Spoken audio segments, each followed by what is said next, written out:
Good morning. My name is Leyla Johnson, and I'm the CEO of Mohawk Games. I'm also one of the developers of the game Old World that I'll be talking about throughout this talk, Mechanizing History. I want to thank the Value Foundation for the invitation to be part of this conference, Interactive Pasts. I'm very intimidated to be among amazing artists and amazing experts on the matter. And I hope that whatever I have to say makes sense. I'll start with a little bit of history about Mohawk Games. We are a small team, and the studio is founded in 2013 by Soren Johnson. Soren Johnson is our lead designer for the two titles that we've already published, Offworld Trading Company and the current title that is in early access on the Epic Game Store, Old World. Soren is the creator behind Civ 4. He was the co-lead on Civ 3, and he's an expert in the genre. And we have a collection of people on the team who are also veterans in historical strategy games.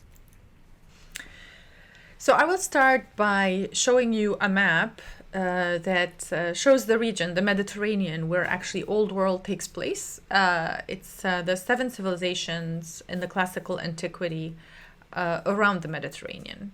Yes, there were more civilizations, but we chose 7, and they are the Egyptians, Greeks, Romans, Babylonians, Assyrians, Persians, and Carthaginians.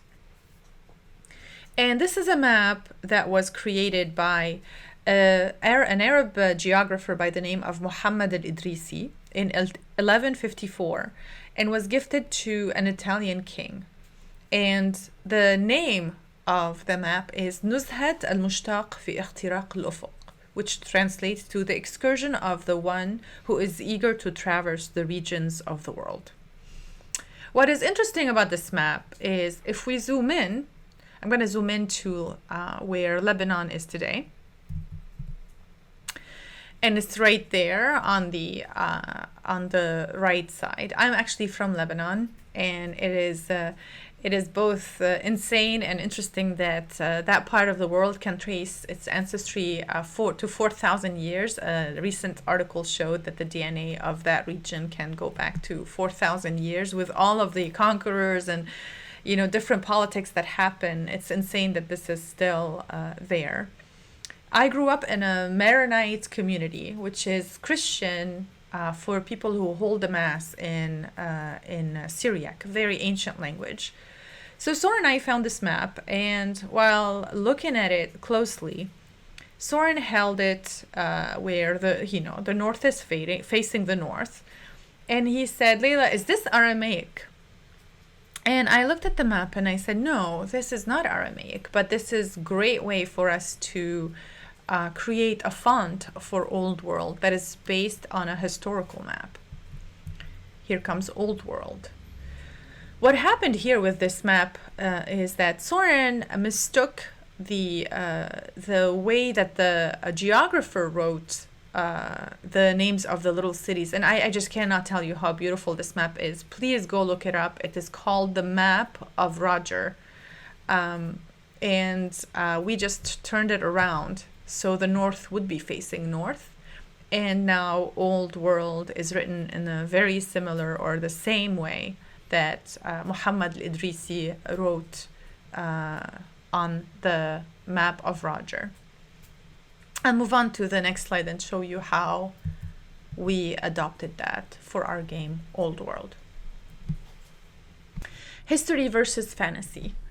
As our players come to play a fantasy game, we realize that most 4X games are either sci-fi or fantasy. Like we have the Age of Wonders, fantasy, Master of Orion, sci-fi. For a nice change of pace, we have Endless Legend. It's both. What do we expect from people who play history games? Well, first of all, we expect them to know something like the Civilization series, that Cleopatra was an Egyptian ruler, the Nile is in Egypt, and the pyramids were a creation of Egypt as well. what we'd like to add to that knowledge are the little details, especially in Old World, that are less known. And it's not just details from the classical antiquity, it's details from anywhere in history that could also possibly have happened in the classical antiquity for Old World. Olga of Kiev. She was the widow of a ruler in Russia in the late 800s, and he got assassinated. And he was assassinated by the leader of the most prominent tribe. And he forced her to marry him after he assassinated her husband. Her response was, "I will marry you, but send me some of your people." And she kept assassinating a group of people they sent and ended up killing everyone. Please read up on this story. It's an insanely colorful and amazing story to read about history. We took that and put it in the event system for Old World, and we turned it into a chain of events that start like this. The Babylonians have assassinated our ruler. Now they demand that the widow, Queen Consort Ahitali, marries their ruler. They have sent 20 of their finest men as an armed escort. Otherwise, they will invade us and kill the new child king. What is our command? And of course, you can choose either or, and it leads you to another part of the story that you have to change. You might stick to how things happened, or you might not, but this is really up to you. Another story is about Bardia. Bardia in the Persian culture is known to have been an imposter, and he was trying to rule after Cyrus the Great died, and right before Darius took over. And he fascinated a whole lot of people with his story, and he was able to group or gather enough people around him that he attracted the attention of Darius, who ended up assassinating him and telling the world that he's an imposter. This is how he reads in our game. Whispers in Assur tell of a mysterious arrival to the city, a man who claims to be a lost member of the royal family. Bardia the Intelligent's story has captured the heart of the people, and they seek to raise him up. We should act quickly to address this news. We can invite Bardia to a private audience. We don't know what's going to happen. Order the spy master to investigate Bardia, or ignore Bardia and he will go away. It's our history. Escaping the record. What we can do with Old World is exactly that. We can escape the record. Here's a map that shows where Alexander the Great was at every single year between 334 and 323 BC, starting from Macedon and conquering all the way to the east. Well, we hear the story over and over again about Alexander, and so much is there about him. And who hasn't heard about Alexander the Great? We cannot say the same thing about Basil II.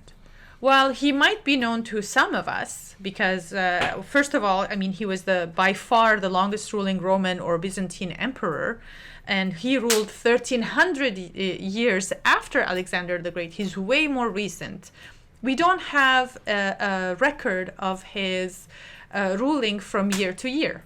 It's fair to say that Alexander the Great carried with him people who documented his journeys and propagandists, and this man didn't. But in Old World, what we try to do is take bits and pieces about rulers and parts of the world that are not very known to as a general knowledge about history, most people would know, and map them, put them on the map in Old World to any ruler or nation. In Old World, we created an accurate map of how the world looked like back in the day. So if you were to start with the Egyptians, you will start exactly like this. This is Wasit, and this is close to accurate as much as we can with the records that we found. Recreate the map. So there you go. This is the actual location. However, we found out that players prefer a start like this. This way. And as you see, the Nile is running east to west. The Phoenician cedar forest is nearby, and there are some Numidians to the east as well.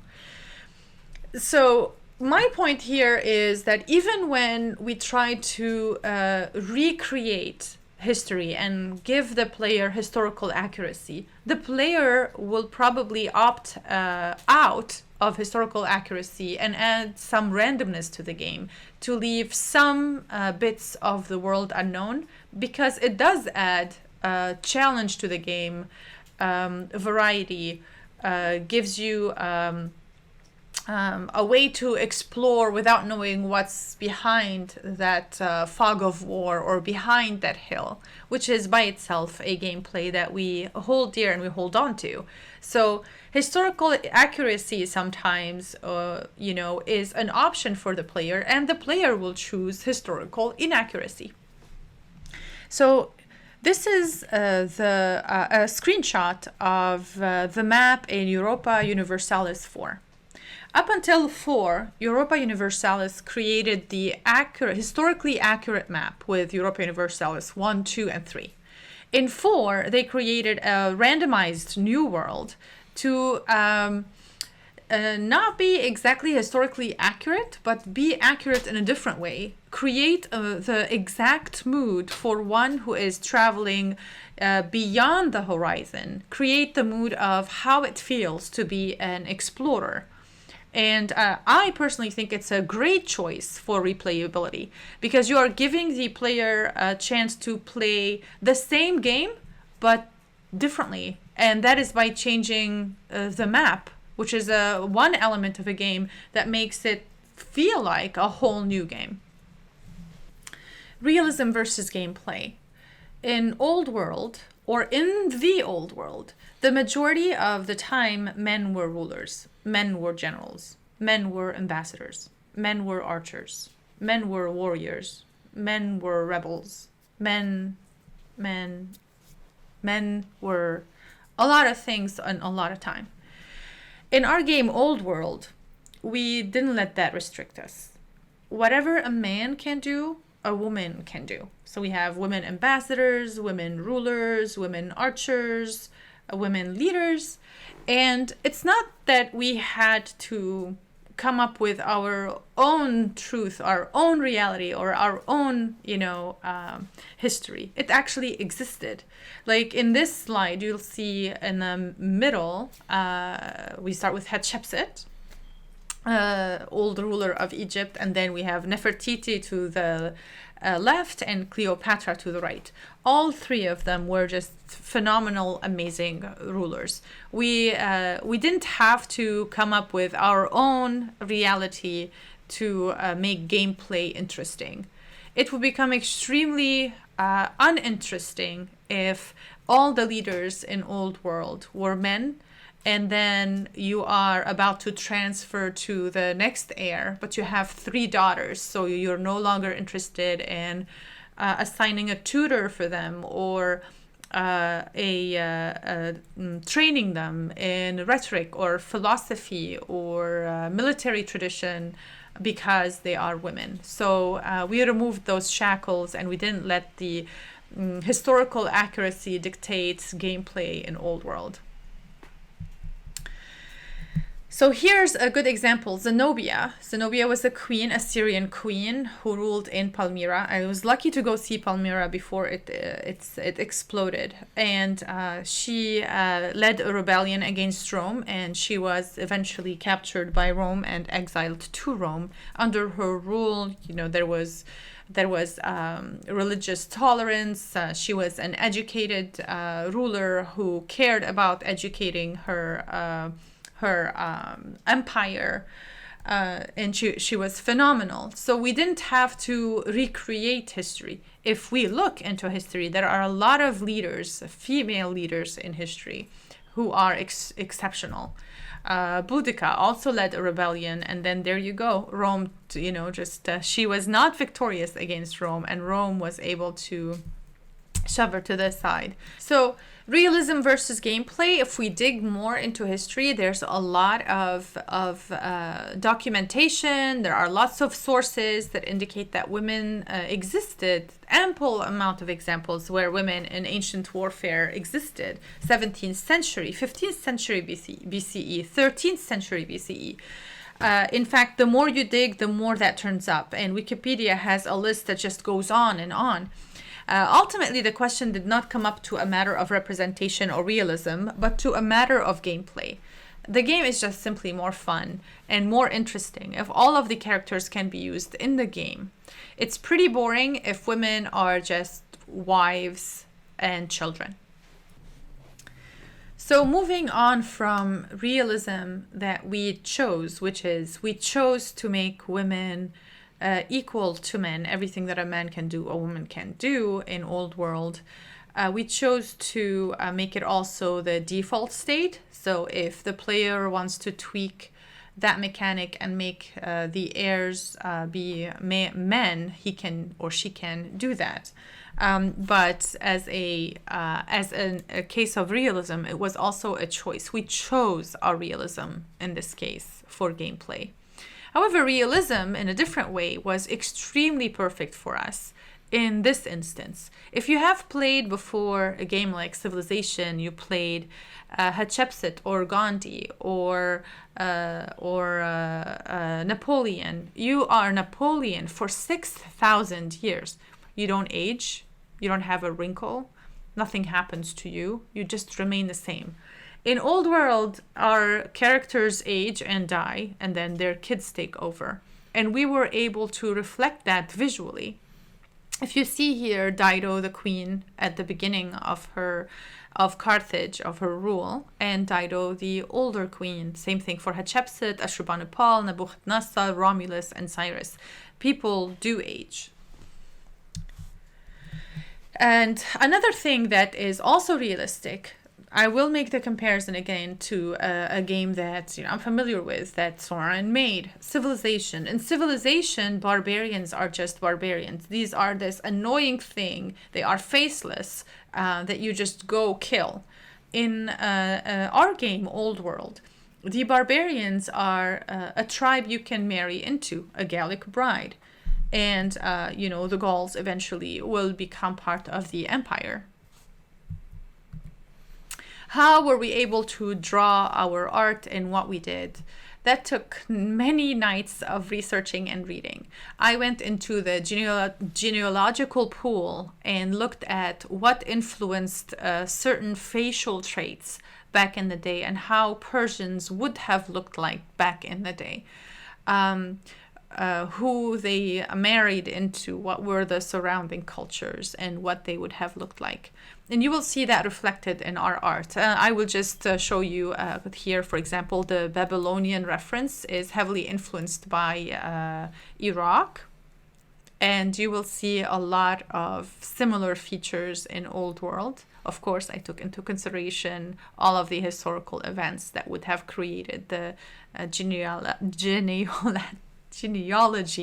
of the face. My first Latin language is French, so I go to the French pronunciation first. There you go. Assyria is influenced heavily by the Armenian culture, and you'll see, and I don't know, for a trained eye, I am from Lebanon, and my ancestors are Phoenicians. I grew up around cultures of that part of the world. I can see the difference. So I don't know whether or not you can see the subtle differences between the facial structures. I should have included an Egyptian slide because I think that is the most there's a bit of contrast when we go to North Africa. Family matters. Of course, family matters.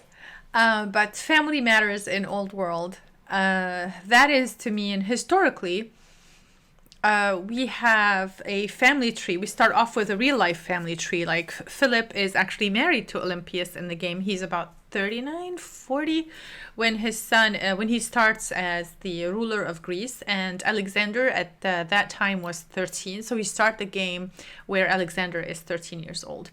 And of course there's tension. And from the get-go, we have the relationship between Olympias and Philip, full of tension. We have the relationship between Alexander and Philip, full of tension. I think around that time, the relationship actually started having difficulty between him and his father. Same thing with Romulus and Remus. I don't know if many of you know the story behind Romulus and Remus. They're twins, and Romulus ended up killing his brother. They are the sons of Ilia, and it is reflected correctly in Old World. We try to go back into the bio of every leader and reflect the actual truth as much as we can, and give the player a place to start from. If they choose, for example, to take Prince Alexander to be the Great, it's an achievement in Old World. Like, you can actually check a box that we included as an achievement to make Alexander a Great. Oof, that is definitely a hot topic, always. And slavery in our game. How to deal with difficult topics in such games. Slavery, for example, we don't want to pretend it didn't exist. It existed. It was there. But slavery in Old World, we made it into a good short-term choice, while freedom is the better long-term choice. And we can have events which show the issues with slavery. Like, we have events like Spartacus, where there was a slave rebellion. We have events that pop up that tell us about the discontent in the city, how slavery is affecting the community. So are we judging with a modern eye slavery? Yes, we are, a little bit. So moving away from a hot topic, talking to a fun thing that happened while creating Old World. Of course, the team. The team is amazingly fun. And you're about to see a video now that shows you how sounds were created to match a historically accurate action or a moment in battle.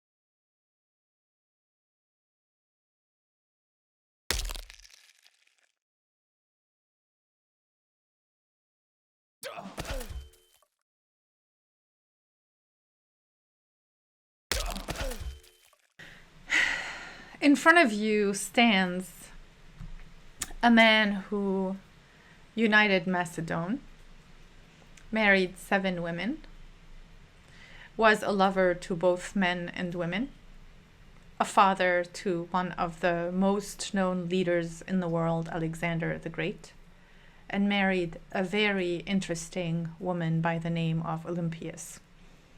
How were we able to create the portrait you see in front of you? Well, a lot of reading. So we can place him at a time where he had the injury in his eye. He had an injury in his leg.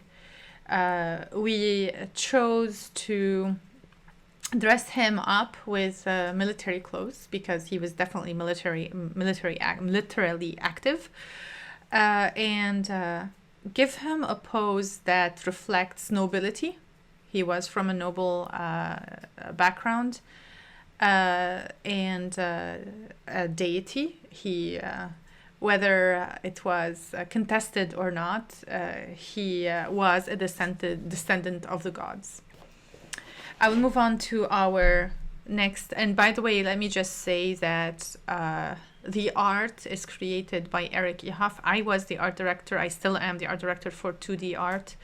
But just look at how talented Eric is with every single detail. I mean, yes, we work together for the art direction and stylistically to create personality and mood and color. But I cannot emphasize enough how much I love working with this artist. Moving on to Hatshepsut. Hatshepsut, we had a little bit of back and forth because I wanted to create a personality that could pull off calling herself male. Hatshepsut had to call herself a male to be a pharaoh, and even though from day to day she dressed as a woman, she had a male lover, her head architect, among many other lovers. And I wanted her to stand in a way that isn't extremely feminine, to go away from the simple way we view a woman to be feminine. I wanted her to have a realistic a face for the ruler she was. I wanted her to have personality in her character. And as you can see, this woman can pull off everything. Like, you cannot underestimate this woman. Just by looking at her, she is intimidating. And of course, the details, I looked into the architecture of that era, and you see the texture is reflected there by Eric Ehoff. Dido.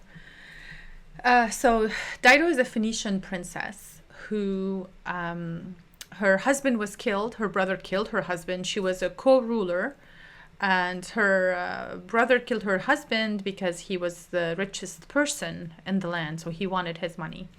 She filled bags with sand and dropped them in the middle of the sea, and traversed to Cyprus and then to North Africa and founded a small city by the name of Carthage that became an empire.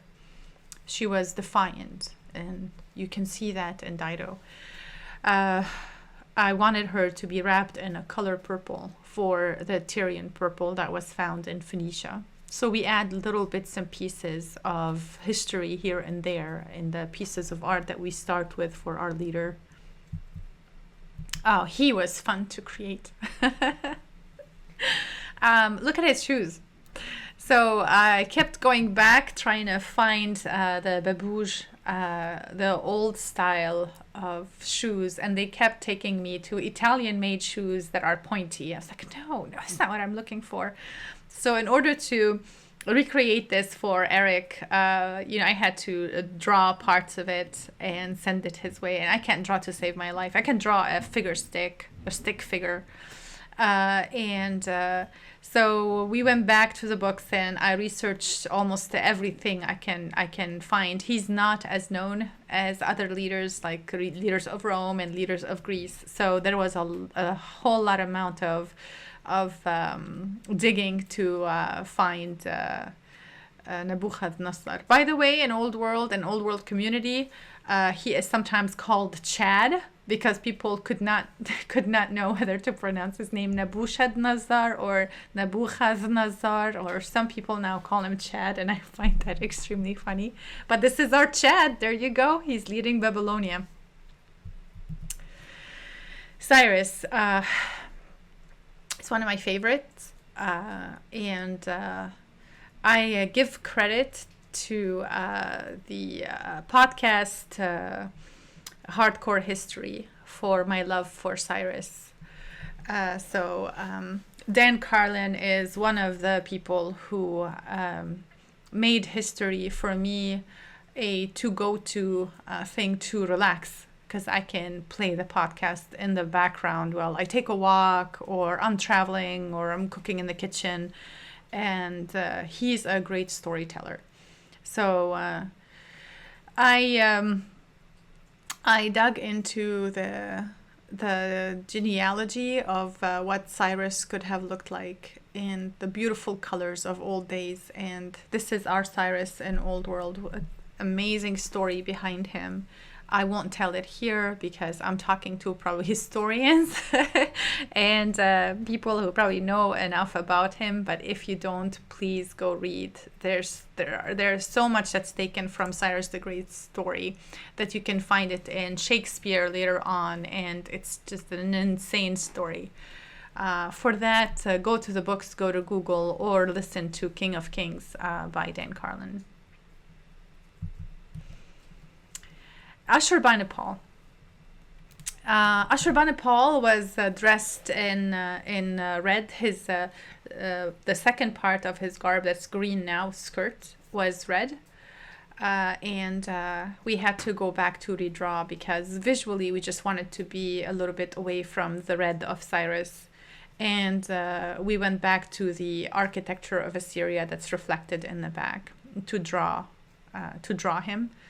And his personality was, he stands a little bit with, like that aggressive pose. It's because, one, he was the favorite of his father. He was a co-ruler, but he ended up taking a kingdom away from his brother. And for that, we had to put him in a place with that little sword on his side. I wanted to represent him as someone who can slit your throat if he wants to. And Romulus. Between Romulus, the history, and Romulus, the myth, I found out that the way that Romulus could have looked like today, and I apologize if this is going to offend anyone or hurt anyone's feelings, but I told Eric I wanted him to not have facial hair and have this like he's posing as if he has something that's up his butt, and he's bothered and annoyed. And the thing that triggered it for me was the fact that Rome was founded by a very unpleasant story, and it's the rape of the Sabine women. And I wanted him to look like the jerk he was. And I hope that actually created that look. The art in Old World is researched.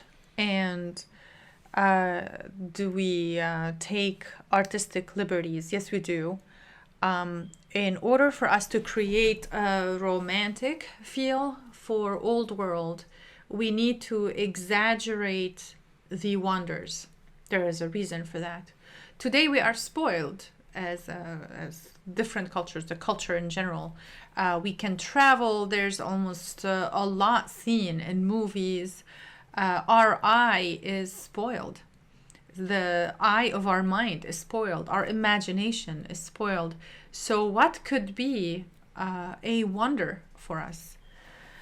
For us to artistically and visually do that, we had to take a romantic approach to how we represented the art. I'm going to show you some of the wonders or the buildings that we have in Old World. And these wonders I've worked with Arya Safarzadegan, and he is in Azerbaijan. Arya and I take each and every single piece. I send the reference and we talk about the mood that we want created. So this is the ziggurat. Of course, we had to recreate it the way we thought it looked like.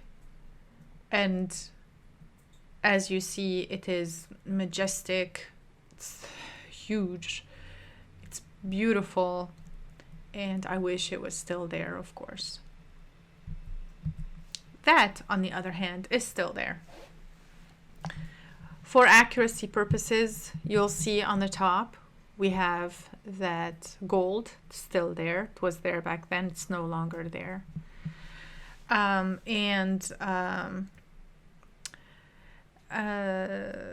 This is a piece, one of the earliest piece I think that Arya worked on.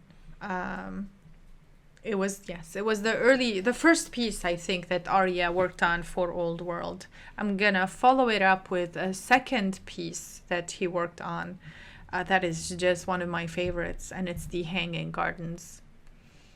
I will not say the Hanging Gardens of Babylonia, because there is now a theory that they were not in Babylonia. So I will just say the Hanging Gardens. This is how we saw them. From the readings on the theory that we adopted, that Nebuchadnezzar built it for his wife, lover, who is Midian, from the land of Persia, he wanted to create the feeling of the hills of Persia for her. And there you go. It's cascading, and we were able to recreate it that way. The Ishtar Gate. We have bits of this still left out there, and there are many creators and artists that put so much out there for us to take from and draw from and be inspired by.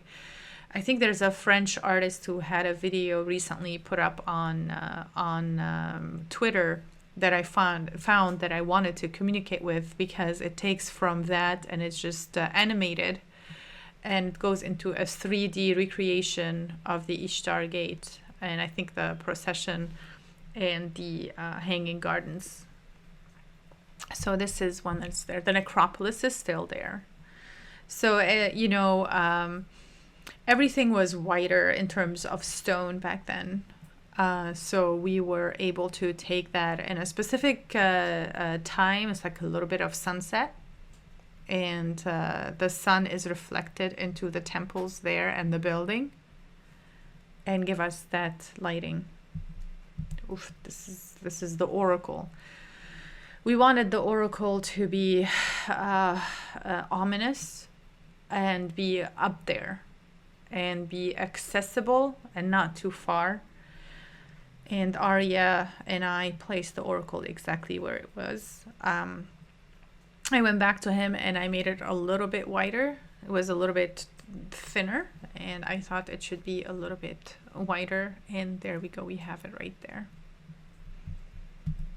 The Apadana is such a beautiful building. The colors, the contrasts. I cannot talk about the talent. I cannot talk enough about the talent of our artists. And I don't know whether Arya watches me talk about him and how many times I reference him and Eric and Nathan and Mark and the artists on the team. But I created an Instagram account just so I can tell the world about the artists we have for Old World. But this is just beautiful. It's not, I hope it's not coming across as arrogant, me tooting the horns of the artists, because I had to put the video together, and I'm like looking at it with you right now. I was quick in putting the slides, but this is the time I sit back in my chair and I talk to you and I look with you at the art that is in the game. This was a while ago. Everything feels like a while ago, and for me it's an eye candy. The Acropolis.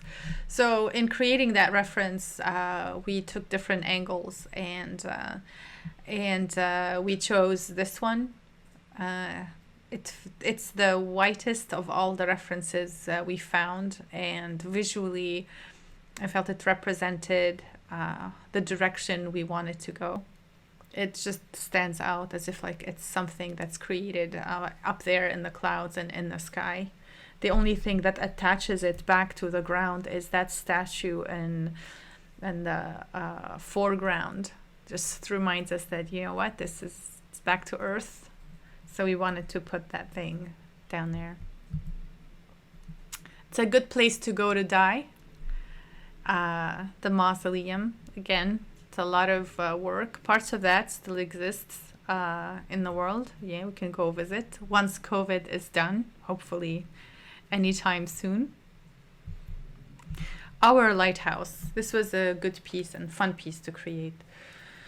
This is the only piece, I think, where I was very picky about the time of day where we wanted to create this piece in, for a very obvious and logical reason. It's a lighthouse. It can only shine and have that and give the mood we wanted to give, the great lighthouse, if it's lighted. So we needed it to be a little bit dark and not entirely dark, so we can have something else to show in the piece.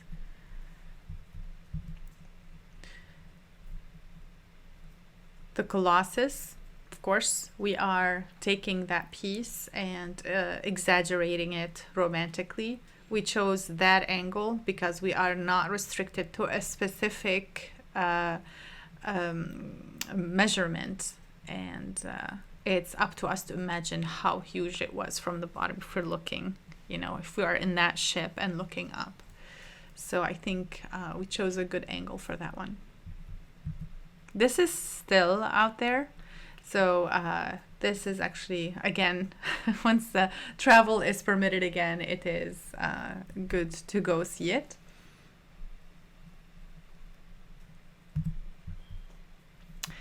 The Hagia Sophia. That of course, that doesn't have the minarets. The minarets came later on with the Ottomans, so it had to be minaret free. This was the Hagia Sophia back in the day when it was the Hagia Sophia, and we went back and forth to choose the coloring, and we gave it a very warm feel, as you can tell. Our art attracted people we went to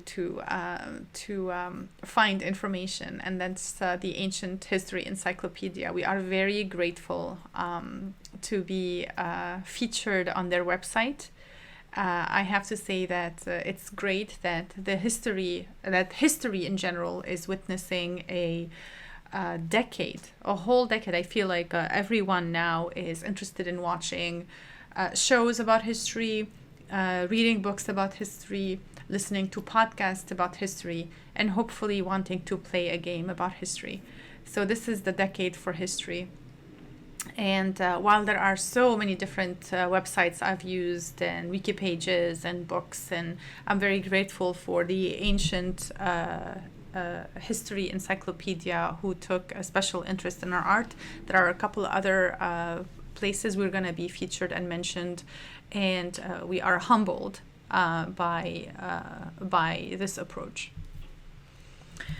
Again, my name is Leyla Johnson. I hope this was beneficial information for you. I'm talking about Old World, our game that is now on the Epic Games Store. It's still in early access. We are still developing it. So if you're an archaeologist or a historian or just anybody who is interested in playing our game and giving us feedback, please tune in. You can find me on Twitter at Leyla Cat J, or Twitter under Mohawk Games. You can go to Twitch. We have a Mohawk Games channel. Instagram, we have mohawk.games, or you can go to mohawkgames.com and communicate with us. Any way you'd like to communicate with us, please do. Your input is very important to us. Thank you for giving Old World, Mohawk Games, and myself an opportunity to talk in your conference. I am very humbled and very grateful. Have a good day, and I'll be there to answer questions shortly. Hopefully this works out properly. Hello. Hey, Leyla. Hello, can you hear me? Yes. First of all, thank you so much for this wonderful talk. Thank you. It was extremely informative. It was just brilliant. Also, everything about this game is just brilliant. I'm gonna drool over this game for a little bit longer before we get to the questions. I have to say something that really stood out for me from your talk, and I can verify from playing this game, is you said at some point that we made our own realism, and I think this very much shows. I think this gives a much more authentic feel to the game, like the care that went in there, but also the interest in actually making this as close to the feeling as possible. I think it pertains every aspect of the game, and that makes it just amazing. Thank you very much, Aris. And coming from you, I mean, I'm going to tell a short story here on how we met you. Someone on Discord said, archaeologists are playing Old World. And I just left everything and I jumped on the stream so I can join you, meet you, Angus and Omar. And that was a lucky day. And having expert eyes look on games like ours, of course, that, we do research, but we're not experts. And having you play the game, you all categorizing you as the academics in the matter means a lot to us and can only improve us. So thank you for this opportunity. Thank you for making this game. I have until we get some questions from the chat, you've already been engaging with the chat, I've seen, but I have so many points that I would like to talk about. But for first up, one of the things that I really like, and we've talked about it, the two of us, a little bit as well, the generally less known history and how you put it in there. And I think that is that thing was also a very smart way of like approaching the lesser known facts, or like putting in there small historical facts that otherwise people would just not know or ignore or be like, yeah, whatever, and then making them playful. I think the making, you said that the players will often choose historical inaccuracy, and I thought that was, you know, for today we had all this discussion about authenticity, and yesterday Angus presented about authenticity, and we had a discussion about how much does it matter. And I think that point, that even the player who wants the history to be authentic will eventually choose for historical inaccuracy, and how you're managing this, I think it's very, very smart. I mean, I don't know to what degree, we can talk about this and analyze it, because, there are so many players out there and they have different styles of playing. And playability is very important. At the end of the day, the first purpose of a video game is entertainment. Mm-hmm. So they want to be able to replay the game, and we want to be able to make that possible. So if you have already played a game on a specific map and you know what's beyond that hill, you might want to play it one more time, but after that it starts getting boring. Yeah. So historical inaccuracies, and I think I approached that with the Europa Universalis 4. After historically accurate maps, they chose to create a map that historically inaccurate for replayability. Yeah, no, and I think this was a great analogy as well, in the sense that it's not always that. I mean, historical accuracy, yes, the facts or the knowledge is one thing, but recreating the feeling of exploration or the feeling of how would I react in this event is something that you can only do in a playful way. Even if you have, in the hypothetical what if history that you're creating, you can only create the accurate feeling. And I think these events do it very well. I saw in the chat earlier a statement about, do we make women leaders play differently? Mm-hmm. And until we have more questions, do you mind if I address that? Yeah, absolutely. No, we don't. We don't make women leaders play differently. We make them play as leaders. There was no advantage, or there were no known advantages for women being leaders. In fact, there were some disadvantages. But in our game, the way we try to approach playability is not by just highlighting how unfair the world was, for women in terms of mechanics. I mean, we can definitely write them in events, but we try to give a fair advantage for both leaders without highlighting the sex, or the gender as much. Mm-hmm. So women and men are equal. If a woman can do it, if a man can do it, a woman can do it in Old World. Yep. There's one more question. There are a couple of questions now in the chat. Let's start with Archaeomancer, who says, could you please tell us more about the ruins mechanic and how you chose to depict things that existed and were abandoned even before the game starts? So we didn't take for granted. I like using that word because we're spoiled today, but the way we chose to do ruins is based on, we never really know how far back we go, and thanks to archaeologists, we are finding more about how far humanity went and civilization went. So I wanted to create that feeling that back in the day there was also not much known, and the more you explore, the more you're going to find out that you are sitting on a ruins of a civilization that is gone, or some type of debris that would give you some type of knowledge or advantage. So we did put a little bit of advantage for archaeology by way of ruins and Old World. Yeah, and we've also talked a little bit about the ruins, and also in our playthroughs as well. And I think ruins is indeed a very hard thing to recreate in antiquity, like how ruins would have looked in the past, and whether we sort of ruinizing antiquity in a way, rather than, but ruins would have been there. And I think by including all these a little bit random events from here and there with the ruins is actually a good way to do this, even for the stuff that we don't know. Andrew Speaker says, are there geographical and temporal limits to the functions to be included in the game? I'm sorry, Aris, can you repeat the question? Yeah. Are there any geographical and temporal limits to the factions to be included in the game? I guess that are included right now, or maybe to be included in the future as well. So,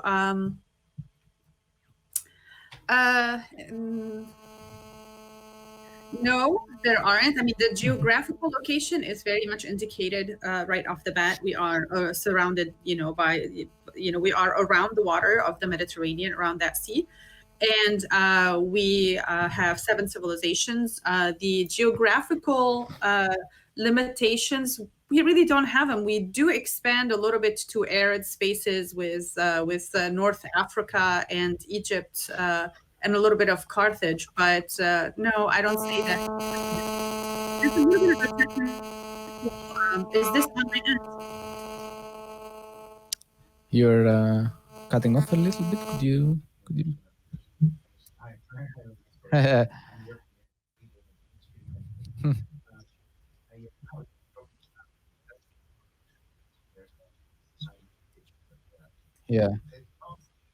Yeah. Hopefully it will work out. Okay, I think we're back, Leyla. We're back, right? Yes, I'm here. Okay, cool. How does one move between these places in terms of time and space, I guess, geographically? Eric is asking. So how do you move between the places in terms of time and space? So each turn is a year, if I'm understanding the question correctly. Aris, you've played the game so far. Yeah. You can assist me if I'm not getting the question correctly. I apologize. So each turn is a year, and you have, maybe this is a good time for me to talk about the order system and how you can move. You can move 1 unit multiple times until you run out of orders. And this is something that our lead designer was very specific on introducing. And you can take your scout or okay, I already answered it. I don't want to over explain something if I already answered it. So. And then what about having a game accurate as much as possible on the visuals and leave it open on the mechanics, such as giving away only small historical accurate facts and leave the player to construct his or her story? We try to be as accurate as possible. I would like to state that we are not a historical simulator. Mm-hmm. So we're not creating a documentary or documentary game. I don't know if such a thing exists. We are still creating a game that is highly playable, with sticking as much as possible to historical facts from the get-go, like from the beginning, and then it's in the player's hands. We choose to start, for example, with Philip II, and we have Alexander being 13 years old. But as I mentioned in the talk, it's up to you whether you want to make Alexander the Great. Philip might outlive Alexander. So this is really up to the player and the player's decision on where to take history. Is there a second part of the question that I have missed? No, I think more or less this was the question. Until we get some more questions, I also have I really liked, and I want to talk a little bit about what you mentioned about the wonders, and I have to say thank you for making them the Hanging Garden. Simply, I felt I was really happy about this. But you said exaggerating the wonders to make them look more impressive, and I think that is a very good point as well, because these large buildings, what we call the wonders, are all stuff that are either they have completely disappeared today, so we only have our imagination, then you can do whatever you want with them. But there are other wonders, we have the ruins, and the ruins have set sort of a baseline on how we perceive them. But it is very likely that this is, they wouldn't have looked like ruins in the past. But it's very difficult to conceive this impressiveness, and I think this exaggerating the visuals in the game through these paintings is actually really good. Even if I can be picky, were there gardens on top of a ziggurat? But then that's not the point. And the point is exaggerating the visual aspect. And that I think is actually very important. I called the art eye candy. I collected the slides and I sat and I talked about them. And the wanders, I wanted to recreate the mood. How does it feel to not be spoiled like we are today because of the way television can make us see things, because of 3D art? We can actually, even VR, we can experience amazing things.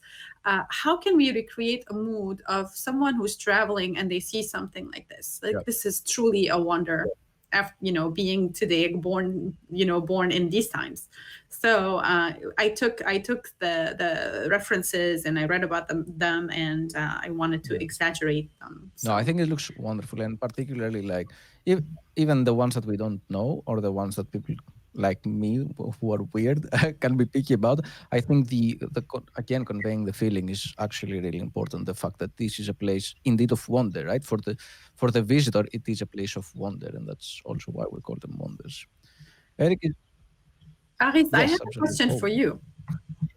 If the wonders are still there, which one would you want to visit? I can only pick one. Oh, that's a very difficult question. Yes. Jeez. I probably have to go with the Hanging Gardens just because of my regional expertise, but also because it's one of these things that we can imagine, but there is just no way we can actually imagine how they would have looked like. And, gardens, even nowadays, we don't have as much appreciation for large gardens because we live in large cities and we only have parks.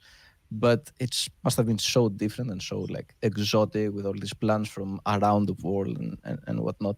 So I would love to visit the Hanging Gardens. Yeah. What can I say? I like gardens. There are a couple of questions by Eric. Do you explicitly or implicitly convey in the gameplay or art how these female leaders are exceptional or accepted by their society?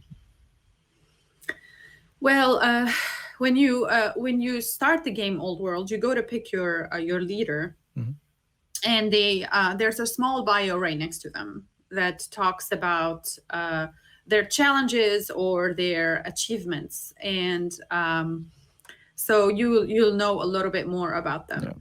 Yeah. We do not go into a lot of details. Again, this is not a historical simulation, but I am working on something. I cannot talk about it now because there's a chance I might have to flush it because, we're going to be publishing the game this summer. And, I am very good at starting little projects and completing them to 75%. So I have a small project that would expand on that notion. But for now, I won't talk about it because there's a 25% chance it might not happen. Absolutely. We are at 5 here in the Netherlands, which in theory is our wrapping up time. If there are, I'll give it like maybe half a minute to see if there are any more questions coming from the chat. And because I could keep this conversation going for like several hours based on your we have to organize the tour. I can't organize it. I would be happily joining it, but we have to get together. Here in a public audience, I will say that the moment we can travel, I am very happy to give you a tour of Greece. Absolutely. And I'll be happy joining. So with that being said, I want to thank you again very much for giving us this amazing presentation. Thank you and the entire team of Mohawk Games for making such a beautiful game. I have to say, if you want to play a strategy game and you haven't tried Old World already, just do yourself a favor and get the game and experience it. Leyla, hopefully we will still be in touch. And, yes, I want to take the opportunity to thank the Value Foundation and thank the conference and the invitation and the opportunity for me to be here representing the team and the project. You have no idea how much this means to me. I am on board anything you initiate, you and your team and foundation, anything that you are involved in. So count me in. We will hold you to that and plan more things to do in the future.